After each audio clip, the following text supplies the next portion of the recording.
Cette semaine, dans la vie, ce sont les 80 ans de l'Organisation des Nations Unies que nous vous invitons à reparcourir avec nous. Depuis sa création en 1945, l'ONU aura connu des fausses notes, des désaccords, mais aussi de vrais moments d'harmonie et des succès bien réels. Et c'est tout cela que nous vous invitons à redécouvrir ensemble, que ce soit à travers les grands discours qui ont fait l'histoire de l'ONU, mais aussi en posant sur la table des pistes bien réelles pour redynamiser, revitaliser le rêve de paix universelle, l'utopie que cette institution continue d'incarner malgré tout dans le monde.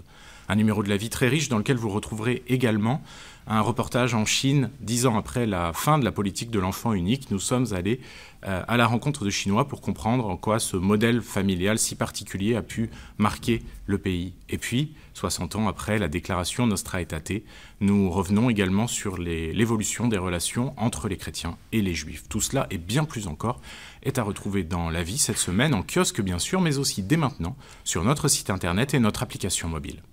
Bonjour, à la une de Réforme cette semaine, l'intégration des réfugiés ukrainiens en France.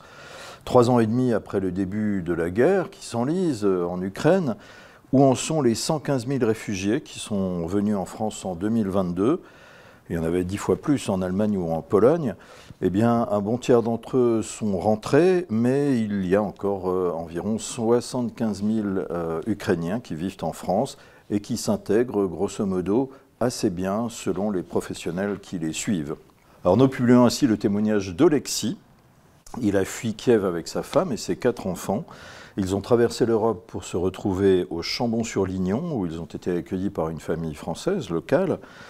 Et puis là, ils ont suivi une sorte de parcours idéal. Les parents au travail, qui ont lancé une petite entreprise de repas à domicile, les enfants à l'école, jusqu'à ce que l'aîné travaille lui aussi et épouse une jeune Ukrainienne rencontrée en France. Et puis pour couronner le tout, Olexis, qui était aussi pasteur, a ouvert une église évangélique ukrainienne à Valence, dans la Drôme. Et bilan, déjà 54 fidèles réguliers et 8 baptêmes à son actif. À lire aussi dans Réforme cette semaine le chantier lancé par l'Église protestante d'Alsace-Lorraine pour réenchanter la démocratie. On en a plutôt besoin. Alors ça démarre cette semaine par une conférence débat à Strasbourg avec un politologue et un théologien. Et puis ensuite, beaucoup d'initiatives seront lancées pour dialoguer, réfléchir et stimuler l'engagement citoyen. Un chantier que nous allons suivre dans Réforme. Voilà, tous ces articles et toutes les rubriques habituelles sont à retrouver dans Réforme par abonnement et sur réforme.net. Bonne semaine. Cette semaine, en couverture du Pèlerin, le visage lumineux d'une habitante de Saint-Georges-d'Oléron. Jacqueline Barbanson fait partie des 20 Français décorés de la Légion d'honneur cette année sur proposition de simples citoyens. Notre journaliste s'est attaché à 2 d'entre eux dans un récit inspirant. Au sommaire de notre numéro figure aussi une enquête sur la sécurité de nos églises. Des vols, des dégradations, des profanations sont qualifiés depuis 2015 par le ministère de l'Intérieur d'antichrétiens. Mais cette appellation recouvre des réalités de nature différente. Le Pèlerin fait la lumière sur les chiffres, sur les motivations des auteurs, sur la détresse des fidèles et les solutions, car il existe des solutions pour prévenir ces atteintes aux biens et aux personnes. En 2025, on fête les 100 ans d'un mouvement artistique, celui des Arts déco. Toutes les régions de France ont apporté leur savoir-faire à ce style épuré et puissant. De nombreuses expositions rendent hommage à ce patrimoine et le Pèlerin avec elle.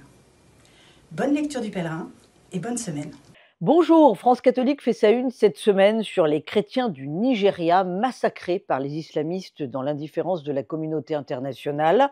Dans un entretien, le père Clément Emefou, qui est professeur de droit au Nigeria, dénonce un projet politique d'islamisation de son pays.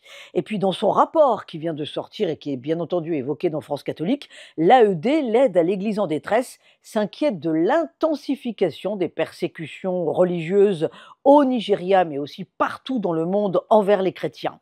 Sans compter, bien entendu, le vandalisme qui touche les églises dans le monde occidental. Cette semaine, France catholique vous propose également le témoignage choc d'un prédicateur salafiste revenu à la foi de son baptême catholique. Il s'agit de Bruno Guillot. Il a été bouleversé par le témoignage de foi chrétienne de son père sur son lit de mort. Soyez fiers d'être chrétien, dit-il au lecteur de France catholique, en insistant sur le fait que l'islamisation prospère sur la déchristianisation.